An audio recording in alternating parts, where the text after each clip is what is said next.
Hi, and welcome to the Bright Minds of E-commerce podcast. I'm Dana, founder of Bright Red Marketing, your e-commerce advertising specialists. Today we're here with Debs Brocklesby from Stoked NZ. Debs launched Stoked NZ after recovering from a brain injury. Whilst recovering, the thing she missed the most was being out in nature, biking, surfing, hiking. She also realised life can be super short and always knew she wanted to work for herself. Fast forward a couple of years and she has a multiple-figure business that hit 6 figures in its first year and continues to grow. Debs is so deeply passionate about the humans she works with to make the towelies and loves that Stoked NZ is ethically made and transparent. Debs is completely self-taught with her previous career working in high-performance sport. She had no e-commerce, marketing or business experience, but has gotten this far with some naivety, a lot of hard work and heaps of passion. I love this episode as Debs shares her story as well as many lessons she's learned along the way. So let's get into it. Welcome to episode 17. Hi, and welcome to the Bright Minds of E-commerce podcast. Today we're here with Debs from Stoked NZ. Welcome. Hi. I'm so happy to have you on the show. I'm so stoked to be here. Thank you so much. Pleasure to have you. So tell us a little bit about how Stoked NZ started. Okay, so I was working in corporate at a cool job and I had a freak accident which resulted in a brain injury in 2015. Long story short, it was a really long recovery. I couldn't cross a road. I couldn't leave my house. I was like, standard head injury in a dark room. And the thing I missed the most was like being out in nature, swimming, mountain biking, kayaking, doing all the things. And a towel is something that I already had, but everything on the market at the time was like, I don't know, like a little bit rubbish or not exactly how I wanted it. Yep. Yeah, like with a little bit of naivety and like a lot of hard work, I guess, I launched Stoked. Awesome. So for those of us who don't know, I know because I've looked at your website and I need one. What is a towel for those listening? Sorry, fair call. So a towel it's a towel poncho. So we make ours out of Turkish cotton.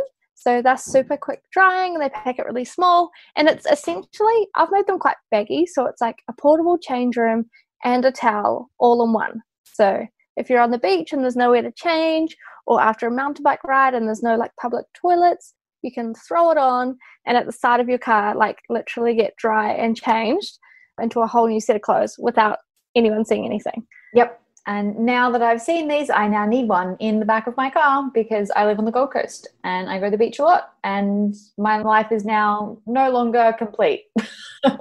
I now need one so that I can get changed at the beach. So being completely self-taught, what was probably one of your earliest lessons in business? Oh, there's a lot. One of them would definitely be get help. So find experts, reach out to people that have forged a similar path to where you want to go.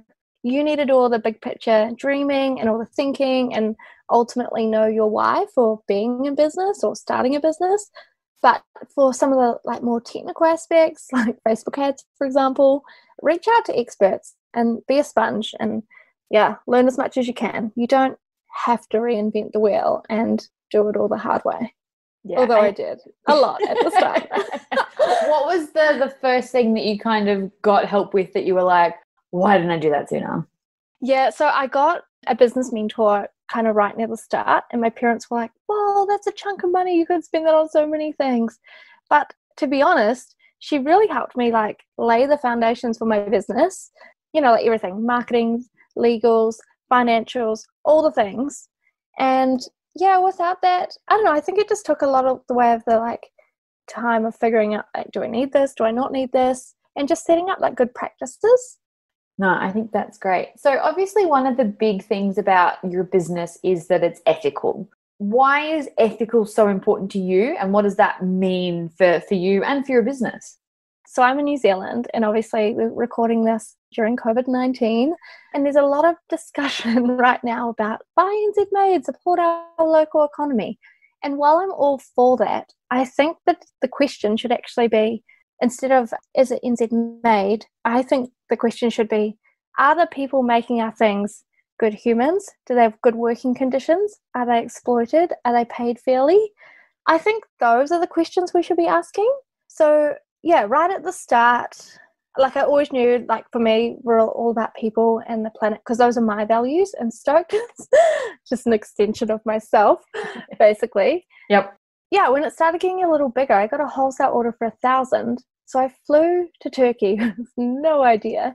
I talked to a bunch of families, and then we now work with 2 families, and I've had cups of tea with them. I've hugged it out with them. I take them gifts. They don't all speak English. My Turkish is a bit rubbish, but the one guy I do deal with the most, he can translate everything else. And like hugs are a universal language. This is true.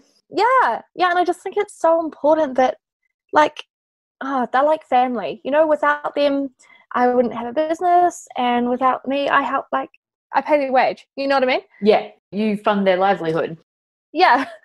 That's really lovely. I love that. I love that you're that close with them too. Like it's not just we went through an ethical supplier and I know they're good, and like you've been to their house, you've given them hugs, you bring them presents. Like it's a real relationship rather than just a straight business dealings via email. Yeah, for sure. So I was going pre-COVID. I went every year. So I've been over twice. And yeah, it's really important to me. I've seen it's like it's a generational family business for them too. So yeah, I just think it's really cool. And I can't imagine doing business without them now. They're absolute legends. That's so lovely. I love that. So for anyone who wants to start an ethical business, or for someone who's moving towards that kind of model, do you have any suggestions or tips for people in either making that transition or at least starting from scratch that way? Do a lot of research. It's really, there's so much greenwashing everywhere right now. And I think you just need to do a lot of research. And honestly, for me, because I was already getting Turkish cotton out of Turkey before I flew there through another supplier that I found just by hours of Googling. And when I went over there, this was still like, because I got the wholesale order really early on in my business, so it was still right at the start. And going over and finding the families and then choosing to work with them, honestly, it was the biggest step for my business. Relationships are key. So there's no fast track, there's no easy way, but I think you need to go and physically see for yourself their actual working conditions, all that kind of stuff. Yeah. Chat to the makers, and then you can build relationships. You're not just this these words at the end of an email. You're a human and you're equally invested in the relationship. I think that's really important.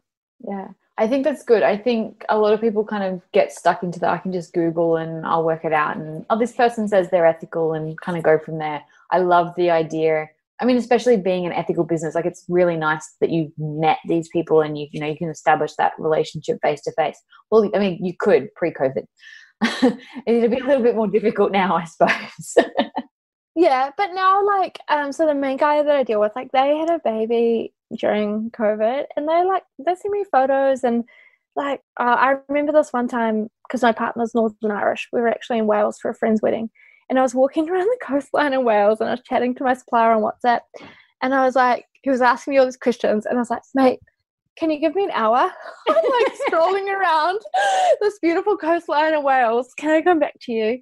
But we have conversations like we are right now because we've built such a good relationship, Yeah, that's brilliant. Go see for yourself would be my advice.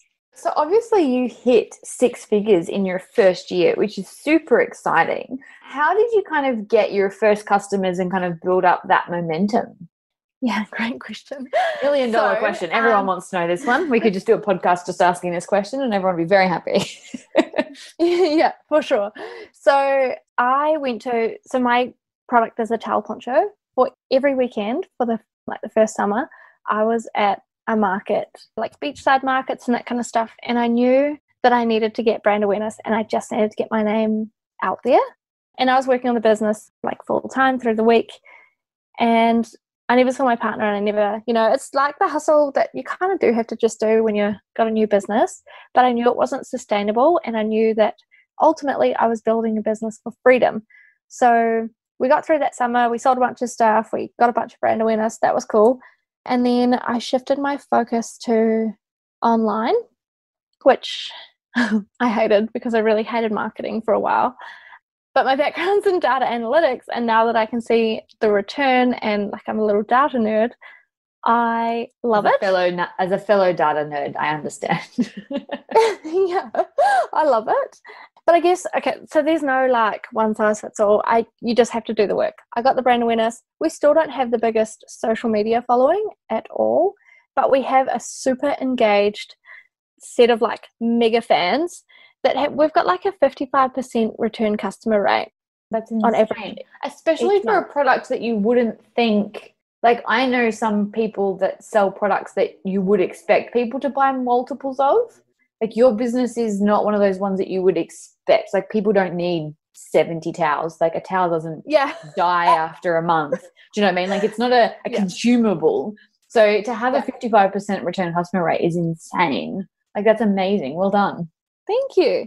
But I think it's because so people buy them for themselves, but then they buy them for gifts. So whenever someone needs a gift, like it's a really practical, functional item. So it's just their go-to gift. Yeah, so I just focused on online and went all in on that, I guess. And, set up all the back-end systems, and we moved to Klaviyo, my CRM, and Facebook ads, and all the things. Yeah, hit 6 figures. I was over the moon. Amazing. You said you got a really big wholesale order in your very, very early days. Is wholesale a big part of your business now? No, it's not. And and that order fell through. Oh, no. So I got the order. I bought my tickets to Turkey. I went over by myself, like 25, a little naive at the time, whatever. Whatever, it worked out. But no, wholesale is not a massive amount. I had a mentor that I was mentioning early on, and she was kind of suggesting to me 20% max wholesale and 80% direct to customer. And that's something I definitely haven't tried to exceed. For us, like, wholesale is it's almost more of a brand awareness tool. Yeah, it's certainly not a big revenue stream for us, but we've got a few like adventure tourism companies. So they're like, well, pre-COVID, they were all international tourists, and then we would actually get like, orders from Germany. We send worldwide and stuff because their mates see them and all want them. And then a couple of local surf stores. But everyone, like, we're not mass produced. We're not in any chain stores. All the stores have to like have an alignment of values with us. Yeah, they have to be good humans. I love that. Your thing is just, if you're a good human, we'll work with you, which, I mean, realistically should just be everyone's way of doing business. But unfortunately, it's not the case. So obviously you started out doing kind of markets, really hit the ground running, hustle. You've moved a little bit more online. What do you find is your most profitable channels for getting new customers now? Is there anything that you're like, this is our one thing, or is it a little bit of a mix of all of the kind of digital channels? Yeah, I don't think it's just one thing. I think it's like, we use Facebook for a lot of cold traffic, and then we try and funnel them into Klaviyo, and we've got really comprehensive conditional flows set up in there so we can nurture them with a content funnel, and then ideally they would buy. But I've also spent a lot of time on our SEO, understanding our Google Analytics and all that kind of stuff. I don't think there's one thing. I think all the things kind of working together. And being I'm the last person to say this because I'm not the best at it, but trying to be consistent organically on social media as well. Yeah, I try to show up, and every time I show up, we get people just DMs and people just like wanting to have a yarn. And that's how you build community and relationships and loyal mega fans, I think, in my experience. So loyal mega fans are a huge part of your business. I love it. And I think you're right, though, from a marketing perspective, most of the successful businesses I know, it's never one channel. Like, we specialize in Facebook ads. All of our clients that use Facebook ads, they work really well because they work in conjunction with everything else. I think if you just rely too much on one, I don't think it's the greatest customer experience, but two, if any of them go down, you're putting yourself in a lot of risk. When you've built things the way you've built them, kind of if any one piece of the puzzle fell apart, you would still be fine. So I think that's a really good, solid way of building a business. Oh, thanks. Also, though, how easy, like, imagine how easy would it be if you just needed one channel? Oh, it'd be amazing. I'll just do that and I'll be a millionaire. That was the hope with Facebook ads. I think that's why so many people are so sad, or at least with like organic Facebook and organic Instagram, they used to be this like magic source that you could post a couple of pretty photos on Instagram and you have this huge overnight success business. And that worked for like the first year of Instagram. And I think a lot of people got very, very sad and disillusioned when Instagram sort of petered out in its organic nature. It still works, it still can do it, but it's a little bit more hard work now than it used to be. So I think it's just about adapting as things change. Yeah, that's such a good point. Yeah, you see all those businesses on Instagram with like massive followings. But yeah, exactly what you just said. A lot of them started right back when Instagram kind of first came about, right? Super easy. It's like all the Facebook pages with millions of fans. It's the same situation. You know, you can get there organically now, but it's a really, really hard slog. Whereas you used to be able to do it so much easier. Yeah, I completely agree. I think as well, like because there was that day when Facebook went down. Yeah, I remember that day. I had lots of unhappy clients that day. Freaking out. But if you can still be nurturing them through your email marketing and other things, then you don't need to freak out as much, you know? 100% agree. 100% agree. So obviously we sort of touched on this a little bit, but I just want to see if there's anything else you can share. Is there anything you wish you'd done or known in the kind of early days of your business that would make, you know, scaling, growing and existing as a business now easier? So I'm just about to hire our 2 first staff. I've worked with a bunch of, yeah, I'm really excited. I worked with like a bunch of contractors and like VAs and outsourced stuff and like throughout our time. But I really wish I hired, like this time a year ago, I was talking about hiring and I don't know, too scared to do it, didn't back myself. I don't know, but I wish I did. It's terrifying to hire people. That's understandable. Yeah, it is terrifying.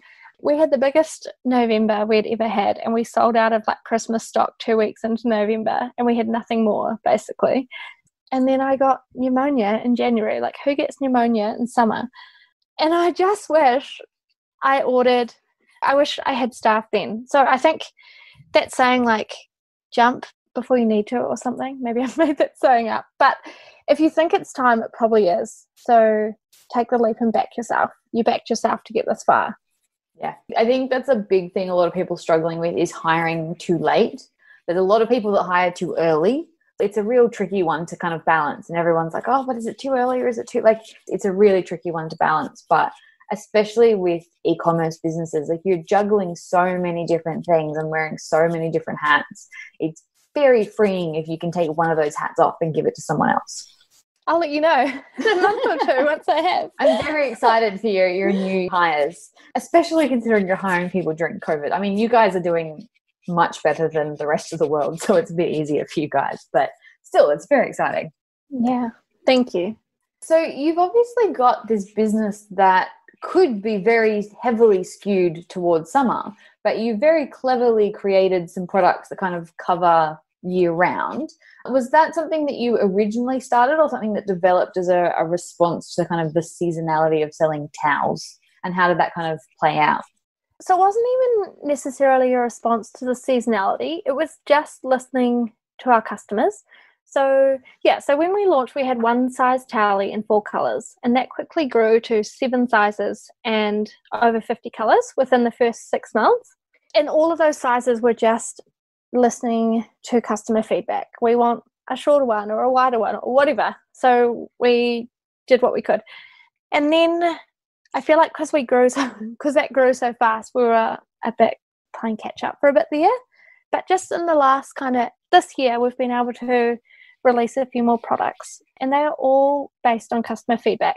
So we've got a lot of, do you know what I mean when I say aqua jogging? Like grannies? No. You know, like the like little cute grannies that go to like the swimming pools and they do like aqua aerobics. Oh, yes. Yeah. So we've got like, I call them aqua jogging grannies. Adorable. We've got heaps of them. They just started bringing me up. I used to have my phone on the website, my phone number. I kind of had to take that off because people would ring me at midnight. They'd ring me up and they'd be like, Debs, I love your towelly, but I've got Parkinson's, or I've had a stroke, or I've got arthritis in my fingers. I don't have the mobility that I used to be able to pull a towel poncho over my head anymore.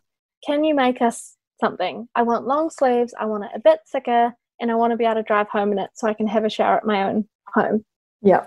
And I was like, yeah, sure, no worries. And lots of them kept ringing me. So I ended up just having, like, I'd have like hour-long chats with these guys. That's amazing. One, that you actually took the time to speak to them, and two, that you had these women giving you phone calls to be like, I like your product. It's not quite what I need, but let's chat for an hour so I can tell you what I want. Like, I love that. Yeah, it was super cool.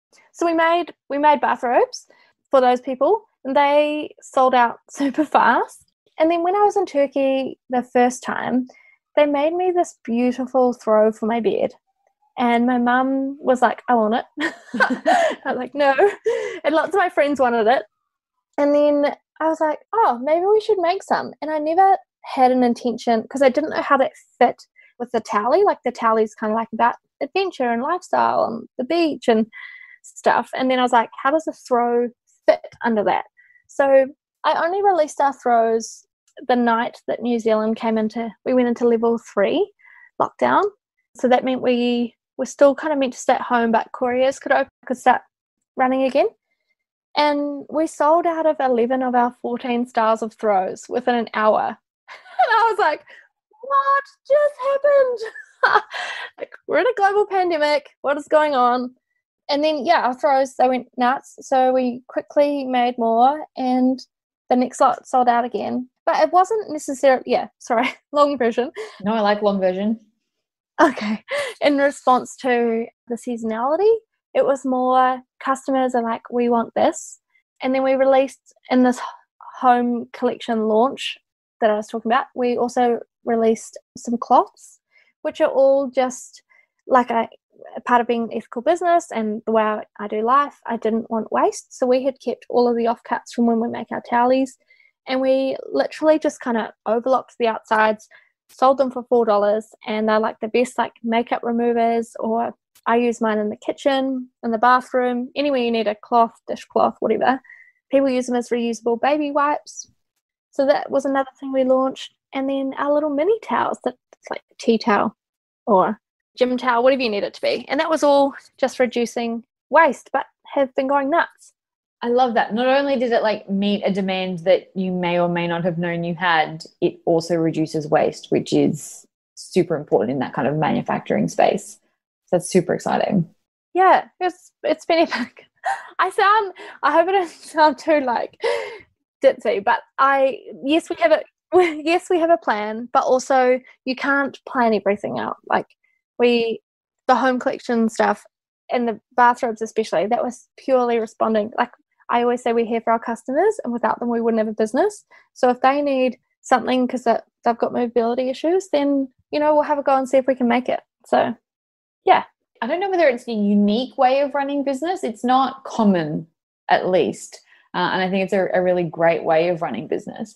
So now that you don't have your mobile number on the website, how are you still getting customer feedback? Obviously, you're not having hour-long chats at midnight anymore. So how are you kind of making sure you stay in contact with those customers? So as on there, it's just hidden a bit more. You really have to look for it. But also, so I've got a live talk chat on our website, which people are constantly giving me their feedback. Also, like the contact us form and stuff on the website, that's easy for people to find and have a chat to me through.